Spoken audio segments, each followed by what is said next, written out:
Good morning, the viewers of the United Matters channel. How are you guys and where are you watching us from? Africa is watching, Asia is watching, Europe is watching, South America is watching, North America is watching. Every corner of the world, we have a person who really watches in this channel known as the United Matters channel. How are you guys and where are you watching us from? I go by the names of Rock and David. It's much like button, comment and share. If at all you're watching us for the very first time, endeavor to subscribe to this channel so as not to miss out on stories that we do upload in here on a daily. Rock and David is my name and we're here to talk about Casemiro transfer race heating up as his exit at Man United really boils in here onto the channel known as the United Matters channel. Hope you guys are really having fun. Early morning live stream as Michael Olise, one of those players that we've been talking about being linked to Man United, has come out to obviously make a choice to obviously go ahead and really play for the side of Bayern Munich. We're going to be discussing that. Victor Lindelof in the mix and very many other pundits that I've gonna hit obviously coming through and obviously get us some news in here for you. Hope you guys are really doing the best. We thank God for the gift of life, the Muslims, Barakallahu Fikum, and we want to hit 18,000 subscribers, right? And we're having 500 subscribers left, but let's continue to see that we hit 17,600 by the end of today and obviously hit that milestone in a nick of time. Now, for the Christians, we cover you all in the precious blood of Jesus Christ, and may the living to God bless you abundantly. Now, Casemiro is one of those players that Man United is looking at to sell as far as really fetching in money to really bluster our summer transfer window is concerned. And he's one of those players that even went ahead to obviously fall through with Erik ten Hag. You remember the Athletic came up and obviously put out a story that Casemiro and Rafael Varane were really not convinced with how Erik ten Hag made them train when they're really having a game, I think, the next day. You understand? And they were like, we shouldn't be training hugely. And Erik ten Hag believes in modern training sessions, right? And every manager has the way he really handles his stuff. And Erik ten Hag, with the experience he has, you cannot come out and tell me that this guy is faulting him. And who is that person I'm talking about? I'm talking about Varane and Casemiro. And you saw to it that even into the FA Cup finale, when Erik ten Hag never named Casemiro into the starting 11 of Manchester United and put him on the bench, Casemiro was like, no way, I'm gonna really do the needful and I'm gonna not take part. He was like, I'm not gonna take part or into the team, and he did that by forging what we call an injury, yet he was really fit. And you saw to it that even when the celebrations were really ongoing of Manchester United during the FA Cup, he really left them prematurely and he boarded a plane and went to the holiday with his family, meaning that there was bad blood. And you know Erik ten Hag, first and foremost, he'll call in for an apology from Casemiro, right? Secondly, he will obviously make it hard to say to it that every player at Manchester United knows it that he's the boss, and if he went ahead to trim the wings of Cristiano Ronaldo, then who are you to obviously come in through and not really respect his disciplinary code? That is Erik ten Hag for you. So after all that, it has gonna hit to raise loads of momentum at Manchester United that Casemiro is gonna be leaving. And the other factor that led to the rumors bubbling hugely around Old Trafford that this guy is gonna be sold is when United let two players leave because of the wages they're really earning. For Anton Martial, it was a given who was leaving, but he was earning £250,000 a week. And for Rafael Varane, United wanted him to really take a pay cut to stay at the club of Manchester United, something that Rafael Varane was like, I'm not gonna do it. And United were like, we are not triggering that 1 year left in your contract. So he's a free agent and he's looking in for a club that is gonna get him huge monies in there for you. That is Rafael Varane for you. So who is the highly paid player at the club of Manchester United? It's Casemiro. He earns between 300 350,000 pounds a week to 360,000 pounds a week. And that's what Casemiro really earns at the club of Manchester United. So he has gone ahead to obviously attract interest, and with very many stories linking him to Saudi Arabia in the previous 2 months and 1 month, we got a story coming in through from a journalist known as Christopher Michel, who works for at Sport 1 and SGG. He came out and told us that Casemiro transfer to Saudi Arabia fell through a few days ago. Negotiations were at advanced stage, but the deal collapsed. That's what he told us, and I was like, how can a deal like this collapse? Then Jakobsben obviously came up and obviously told us the following: that guy is really lying, because Jakobsben is one of the credible journalists that we're going to hate to really see in this era. He has told us that Al Hilal and Al Nassr are interested in Casemiro.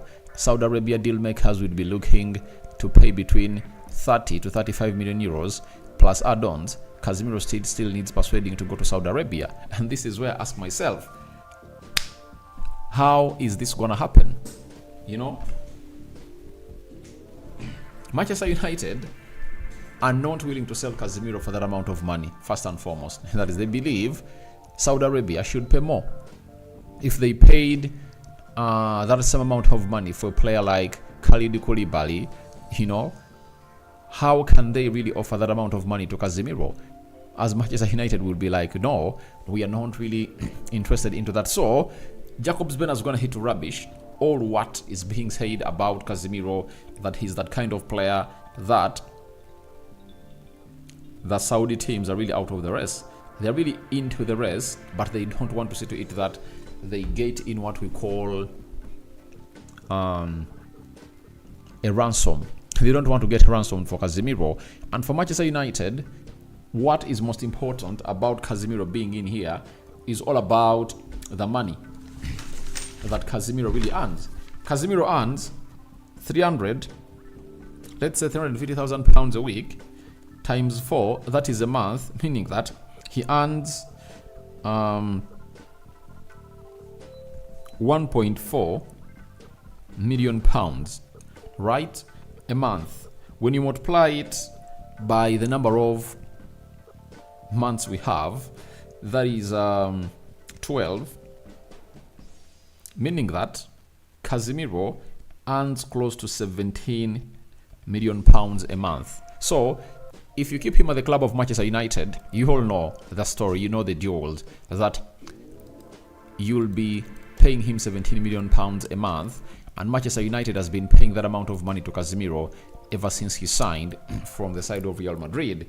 And with the drop-off that has gonna hit to happen at the club of Manchester United, United is like, we should obviously let this guy go. And remember, he signed a 5-year contract at the club of Manchester United, 4 years with a further option year.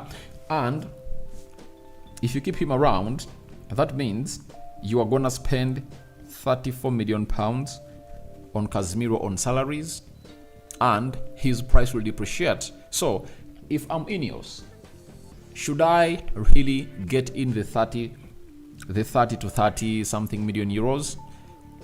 For me, I think if they bring it on the table, I take it, because in the long run, you would have gone here to save close to 70 plus million euros at the club of Manchester United. And I think that is the target of Ineos. But let's paint a picture that Ineos have gone ahead to come in through and obviously accept the amount of money that Casemiro wants. You get? Let's paint that picture. All right? After painting that picture,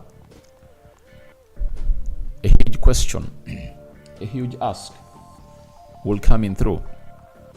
Right? A huge ask will come in through. That will Casemiro agree on a deal to go ahead and play for Saudi Arabia? Because him as a player, he believes that he still has a lot in him left in the tank to obviously operate at a big club. That is Casemiro for you. And those are his thoughts. So convincing him to go to Saudi Arabia is really going to be hard. And him leaving Man United will be hard because he's still on contract. And Is he this kind of guy who will be like, let me start Manchester United, I'm not gonna go anywhere, run down my contract and leave? Because that's what Harry Maguire did last summer. United had had to agree with West Ham. Even Harry Maguire was willing to go to West Ham, but he said, are you gonna pay me my money? You get? So can Casemiro really get that contract that is really astronomical at Manchester United and really forego it to obviously save his footballing career? Why? I believe if he goes to Germany, if he goes to Italy, he can really get into better playing positions and he can really make huge sense that side, because there is reduction in mobility and the intensity in those leagues. And him at Manchester United, he saw to it that in the first season he was really great. Second season, Casemiro looked off. He couldn't match, the pace of other midfielders, and he was very much off, the pace, and he couldn't really do the midfield. That's why he saw to it that each and every time we got Amrabat in that midfield, he saw to it that things were totally different for the club of Manchester United. And there is another story linking him to Bayern Munich that really came out, and I was like, oh, if teams like Bayern Munich are still looking at Casemiro, that means it's going to make it hard for him to go to Saudi Arabia. And this story was obviously brought to us by Eduardo De Conto, right? He works for the Trivela. He told us that Bayern Munich opened talks with Casemiro in recent days. However, the midfielder was not happy with what they were offering him. He stays at Manchester United for now. So, looks like Casemiro is like, Man United pays me £350,000 a week and I'm contented. But my worry is he money oriented, or he's also working on his fitness to get back to the level they're supposed to be? I believe there is still a player in Casemiro that can come out and really shock us. I know, because I've already told you on several occasions that Casemiro went ahead to play very many games in his first season at the club of Manchester United, and people don't really consider that, but the man went ahead to play very many games. For example, he played in the Premier League, he played in the FA Cup, we played until the final, he played into the UEFA Europa League, we played until the quarterfinals, he played in the World Cup, they played up to the quarterfinals, so he played a lot of football. So I think there was what we call a body breakdown that needed a recharge, and one will ask us that, but he went ahead to obviously get injured and he was rested for like some 3 months, 4 months. He didn't get in the required recharge. That is it. And when he came home, he looked bad. And by the way, Casemiro looked a better central defender than a CDM.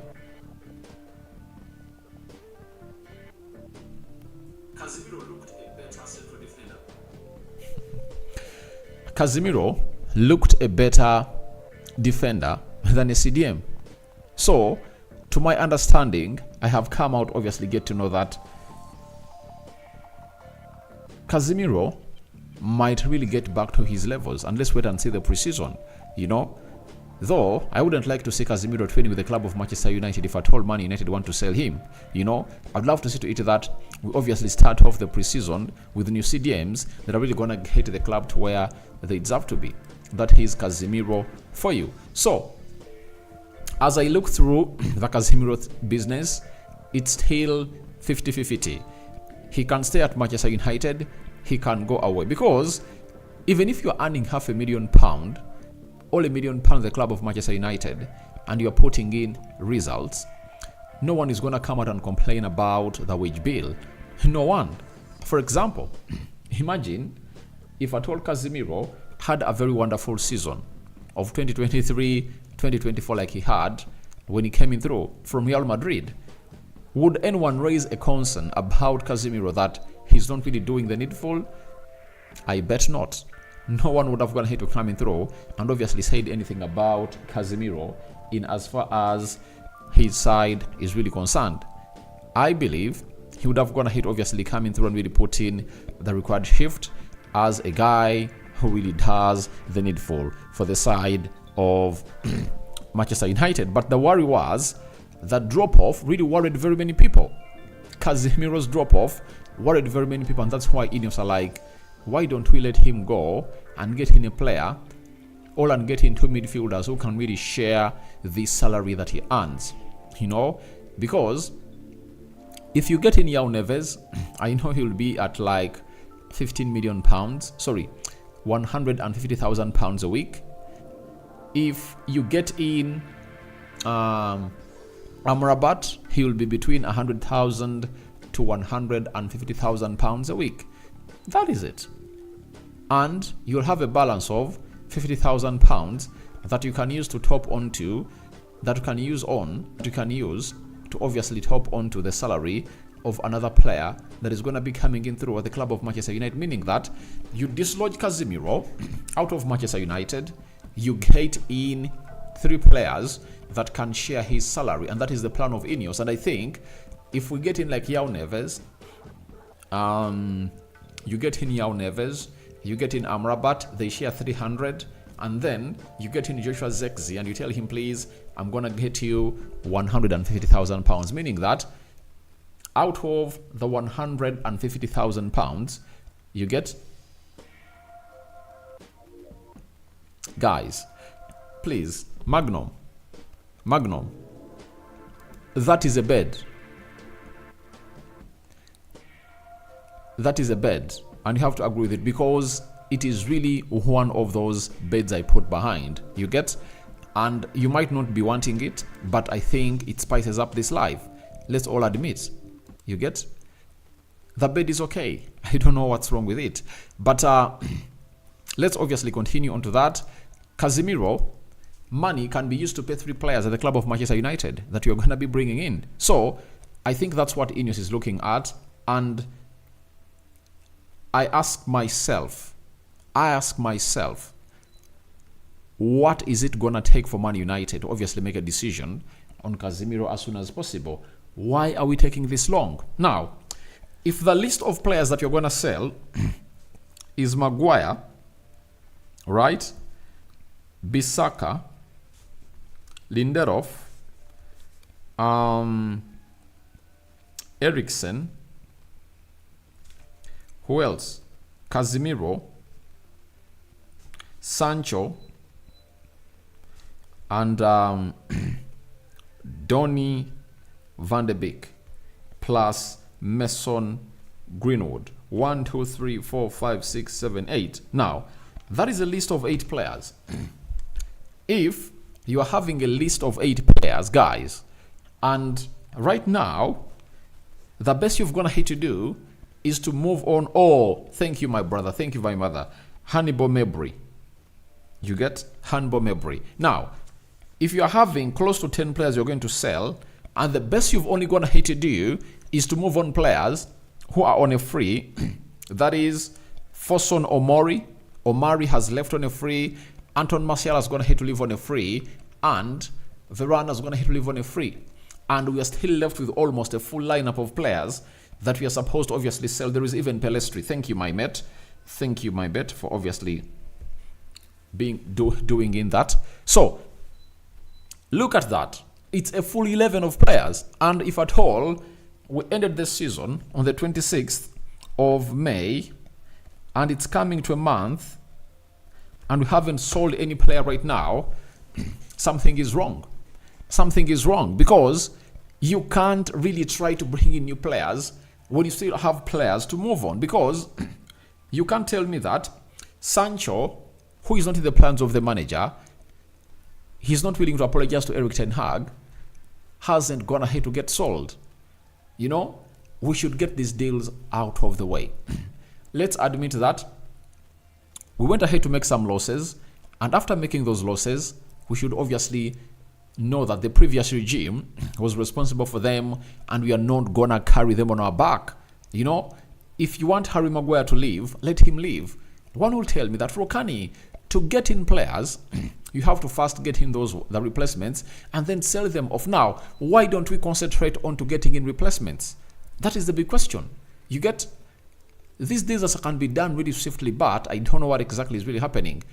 Does Man United don't want to spend in the wee days of the financial year? Because the financial year of 2023-2024 ends on 30th of June, 8 days from now.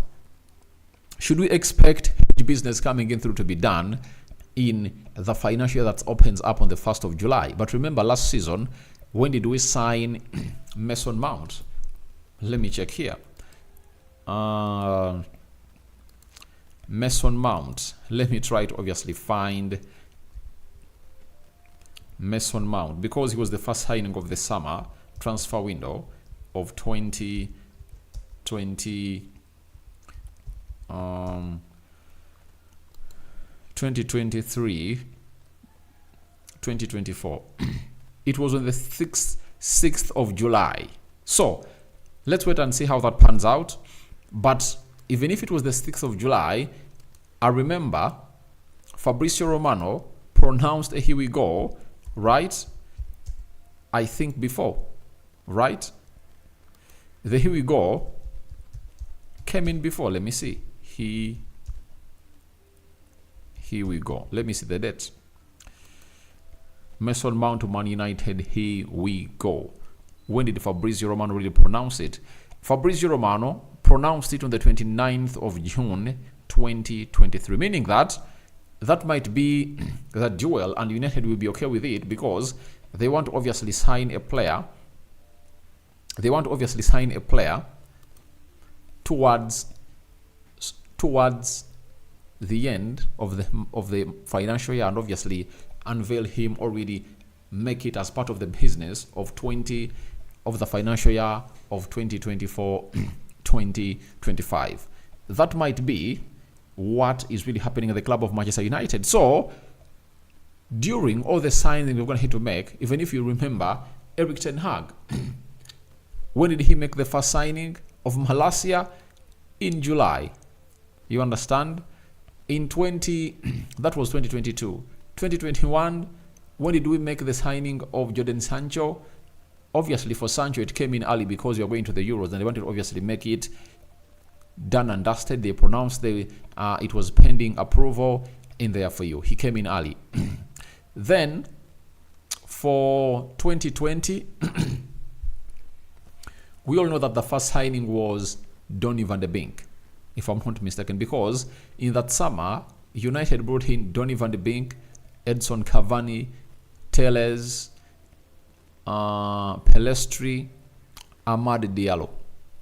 You know, I think those are the players that we obviously brought in through the club of Manchester United. And I think it came in through in July. Remember, we had to play, United had to play to end the season of 2019-2020 because of COVID.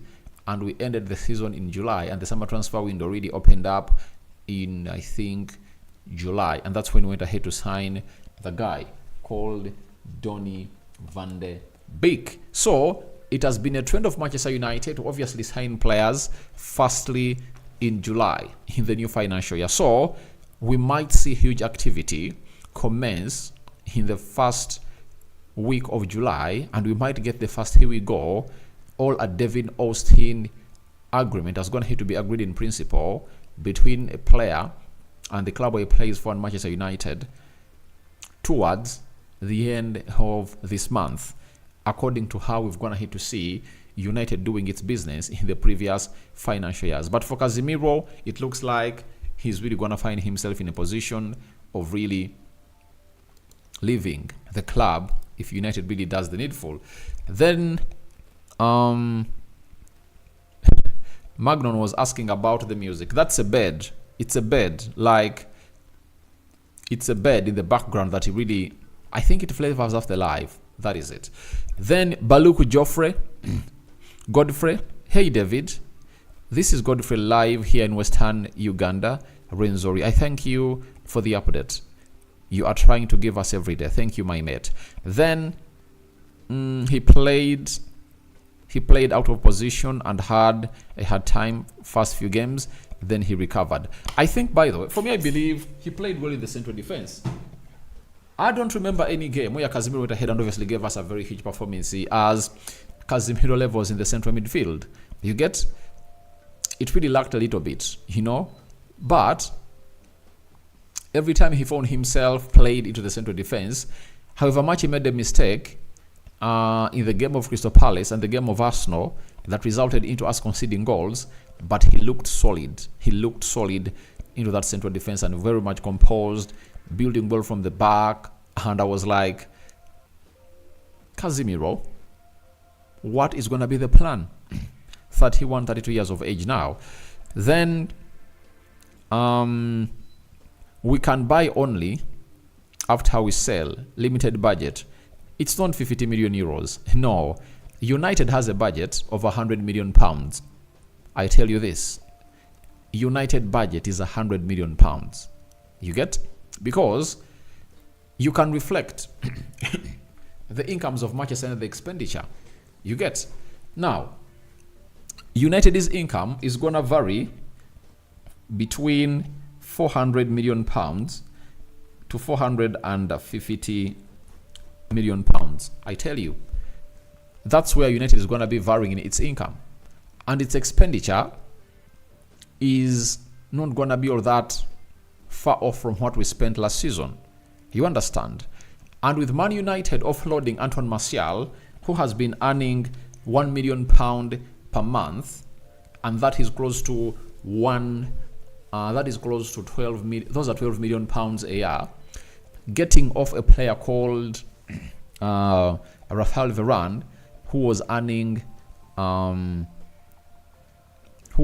close to 20, because he has been earning 300 to 330, 1.2, you understand, times 10, 12 million pounds. You get? So that will be another amount of money saved, and that money will obviously give United was to spend more, because they will have taken off close to some huge million pounds. When you add on Casemiro, who earns close to 17 million pounds a year, then it reflects something great for the club of Manchester United. So, in my understanding, I believe that we have a lot of money to spend, and sales are going to bluster the club of Manchester United. I don't know whether most of you have gonna obviously watch my video I did, was it today or yesterday, when I told you about the Snapdrop deal, you know, the Snapdragon deal. Remember, Snapdragon are going to be the front shirt sponsors for the club of Manchester United. You understand? They are getting us between 60 to 90 million pounds in. It's going to be reflective onto this summer, and Man United is going to be using that amount of money. You understand? So, money is there, but I think they're still looking for the best way to execute these transfers, and they want to start doing these businesses in the financial year of 2024-2025. As I've gonna hit obviously bring you history and how history has gonna hit obviously be exonerated by Manchester United. Now, Omos Agho, how about Joshua Zirkzee from Libya? I told you that the agent of Joshua Zirkzee has gonna hit obviously allow a reduction onto the agent fees, and he's like, Manchester United, instead of the 12.5 to 13 million pounds, you can get me 8 million pounds at the agent fees, because I'm getting you a player, and for me is a bargain that is coming in through from the man himself called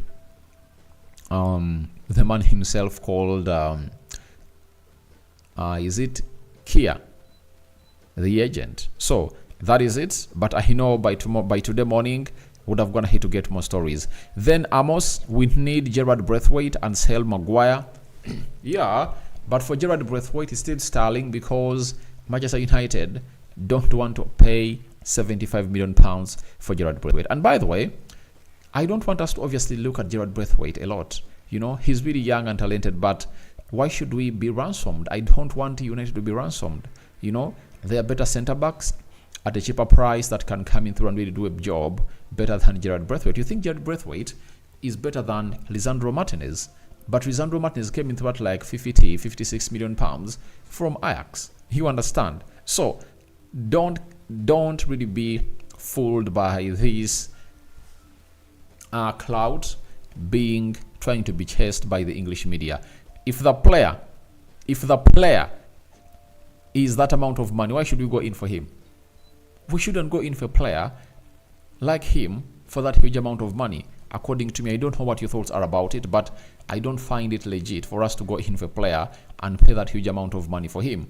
You get 75 million pounds, you can look out for central defender at 40, right? And get another one for 35, who is really great. So let's not really be ransomed stupidly like that, you know, and really go in for the English tax. Then almost already you are doing the useful, thank you, all right. Then almost, how about Alvarez? Alvarez was a transfer that was hinted on by Fabrizio Romano. I think it was on Thursday or Wednesday. And as we speak right about now, it has gone silent. But United are considering him to be part of their plan. That's what Fabrizio Romano is really telling us. So we wait and see how that pans out. But it looks like Man United are really willing to obviously be looking at him as a replacement for Casemiro if they really sell him to Saudi Arabia or any other club. Bayern Munich showed interest, and there are rumors that even teams like Juventus are really interested in the guy called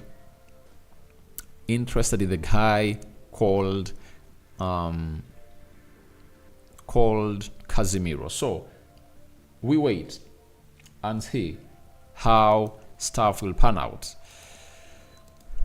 After that, Sporex coming in from Turkey have told us that Fenerbahce sporting director Malo Blanco is set to travel to England to try and complete the signing of Victor Lindelof, who will cost 10 million euros. Blanco will also look to discuss a deal for Casemiro. Now, Fenerbahce, I don't see Fenerbahce as a destination for Casemiro, because Casemiro is like, should I can play for Fenerbahce?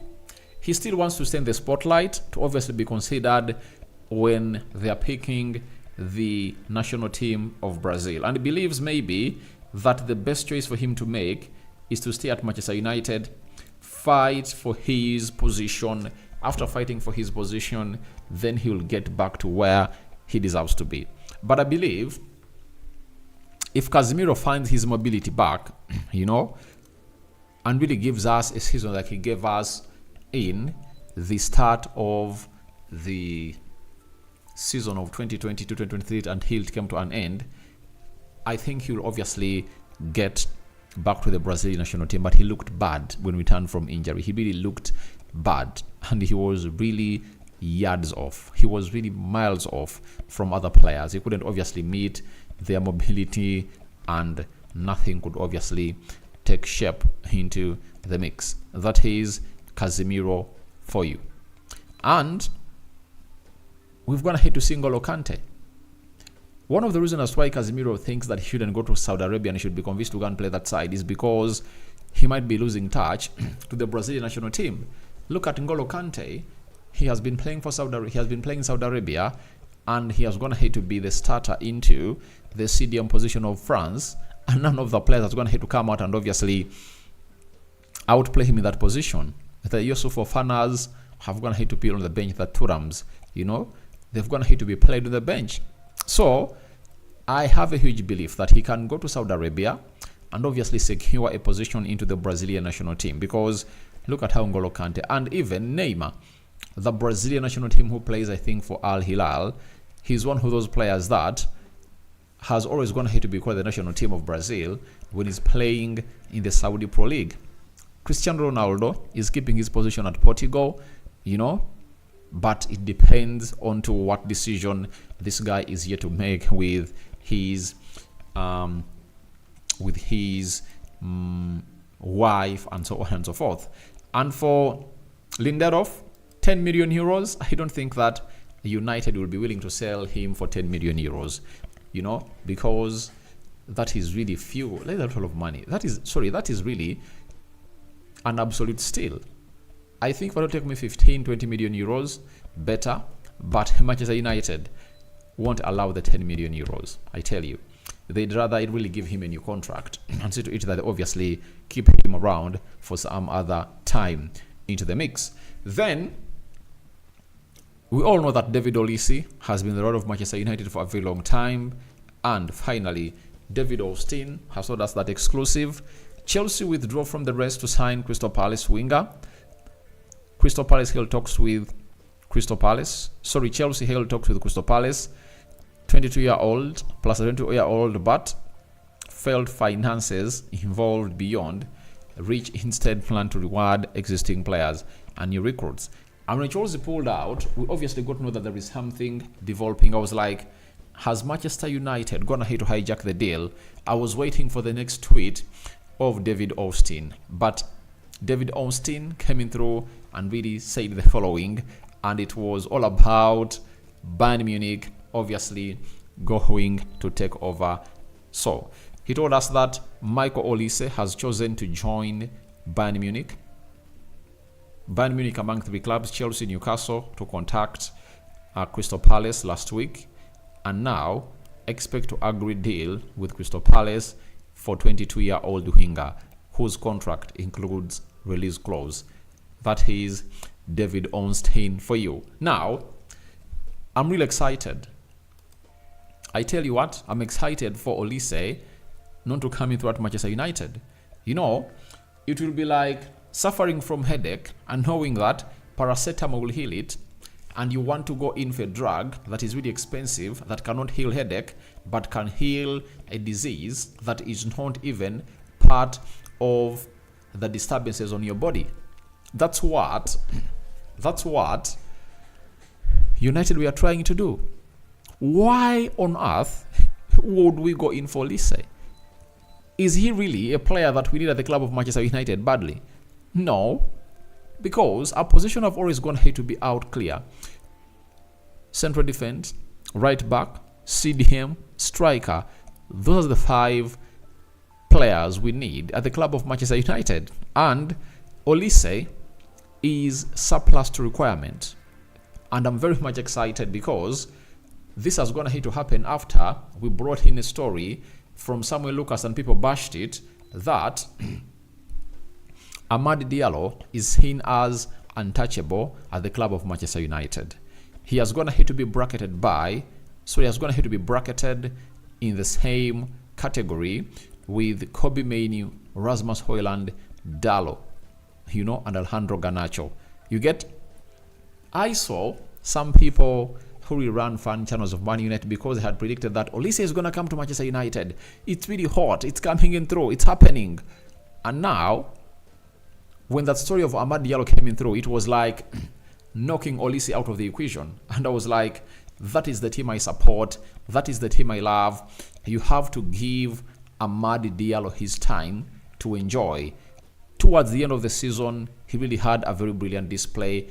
Why don't you get him another full season and see how things really happen? Because he showed us what he can do, and he was really great.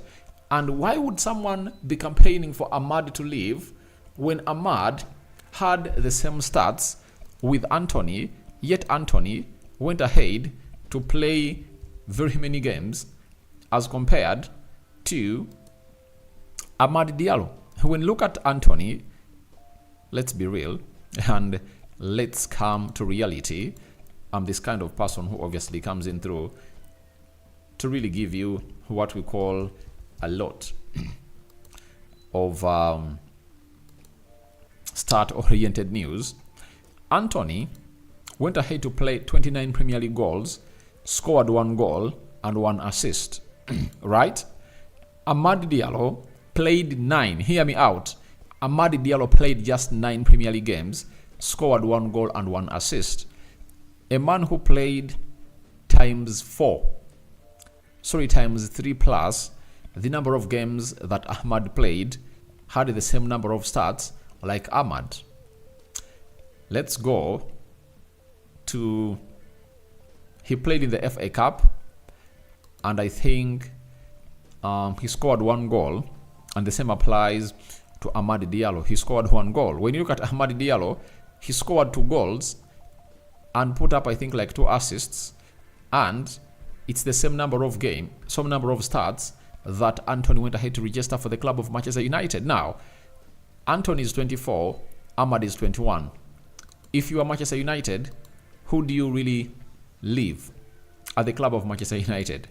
Don't you think that we should be keeping Amad Diallo and really looking to sell Anthony?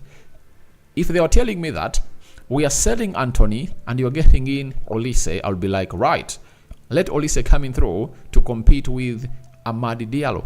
But on any day, I would put my hand for Amad Diallo.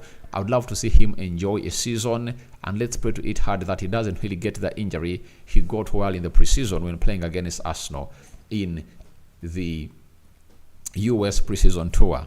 Right? So that is it. Let's wait and see how things pan out. But it's always nice to always have you onto this beautiful channel of ours. But I'm excited.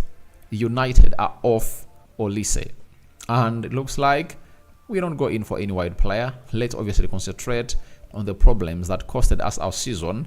That would have gone ahead obviously be very fruitful if at all we never had those injuries and these players were really readily available. I'm having Omos from Libya. How about Yao Neves? Right. Yao Neves is a very good player, but the price is really huge. 100 million euros. They are not moving from there. That is Benfica. So it will have to take a huge decision to get in Yao Neves. Kasaja David, what about Antonio Silva? He's really not in the news a lot, and they sell him expensively too, because he also goes for the same amount of money like Yao Neves. That's the problem with those people. They're really expensive and they're really young. So right now, with us rebuilding the club of Manchester United, we should go in for players between 40 to 50 million pounds that are really of good quality to come and complement those already at the club. That's why I told you that if Zubimendi can agree a deal with Manchester United, 50 million pounds, get him in and let the rest roll. You understand? Matthias De Ligt, he's at 42 million pounds. I think if you tell me to choose on who to get in between Matthias De Ligt and Gerard Braithwaite, I go for Matthias De Ligt. That is it, period.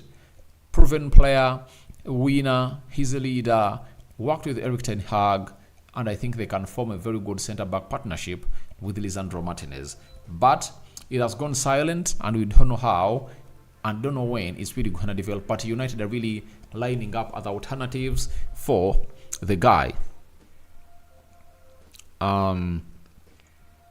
Is coming in from the Matthias De Ligt is really really plays for Bayern Munich, right? And he's one of those players that I would love to play at Manchester United, and he's part of that long list that United is looking at if at all the deal of the guy called Gerard Braithwaite falls through. Yemiolo, Matthias De Ligt, which other central defender? There is another French defender we're going to have to be linked at. There is even Marc Guéhi. There are other defenders, like 4 or 5 defenders list that is going to hit obviously come out. The Goncalo Inacios, we've going to have to be linked to them, right? So that is what Manchester United is all about right now. We are looking through for alternatives. Then Macron, De Ligt is nice. Ten Hag likes him too. Yeah, I like Matthias De Ligt, and I would really go for him ahead of any player that we are really looking at. Then Macron, to be fair to Casemiro, Bruno didn't play against Palace. This team falls apart without Bruno. I don't think that Bruno is the glue to this team. I think when Casemiro is at his peak and plays well, I tell you, we do better. By the way, let me tell you, Bruno is the problem as to why the midfield of United looks like that. That's why when we had Scott McTominay, Kobe Mainoo, and Amrabat in that midfield, it looked tight, all intact, and Bruno was being played as a false number 9. Do you know why? Bruno Fernandes doesn't have what we call positional discipline. His positional sense is poor. He's supposed to be chasing into the central axis, and he finds himself running anywhere. out wide right, out wide left. You get? And he leaves space in the midfield. But when you're having those three players who know their positional sense, we made it hard for all the teams we played against because they couldn't break through us. Bruno is the problem, by the way, and he should really keep his positional discipline in there for you. Then Matthias is from Ajax. He was from Ajax. He used to play with Erik ten Hag. So he used to play under Erik ten Hag, and right now he's playing for Bayern Munich. Macomia, but he has unlimited energy. Who has unlimited energy? That's talking about. What about Victor Jokaro, Sporting Lisbon? I'm not going to hate to see United being linked to that guy. The striker we are in for is Joshua Zirkzee. If that deal falls through, talk about Ivan Toney. He might be coming in through at the club of Manchester United. And Jonathan David has gone ahead to be hinted on to come in through and play for the club of Manchester United. You are talking about Bruno Fernandes, that he has unlimited energy. Yeah, I like his energy. I like everything he does, but his positional sense is poor, I tell you. It's poor. You know, and he does it intendedly at Manchester United because at Portugal, you see to it that he does his role very well, but at United, he tends to obviously run like a headless chicken around the pitch. That's my problem. So guys, thank you very much for watching through. Rokan David has been my name. For everyone who has been part of this live, it has been really very early, but I promise I'm going to really make one at around lunchtime to obviously have something to say about you. Please give me the name of the artist, music please. No, it is really just a bed. It's a bed, you know. The artist, music. It's a bed. It's known as simmering. Go to YouTube and look for the simmering audio. That is it. So that is it. But it's free of charge, and they're not going to charge you. That is it. But for everyone who has been part of this live stream, thank you very much. You can as well support this channel by buying super chats or by becoming members. And you go where there is the subscribe button. There is the black button that has the word subscribe. Smash it and obviously do the needful and obviously join us in here onto this channel. In my country, it's a good morning. Makomi is telling me good night. All right, depends on where you're watching us from, but endeavor to support us because we want to obviously improve in our production status. May the living to God bless you abundantly. The Muslims, Barakallahu Fikum. I sign out for now. See you later and bye-bye.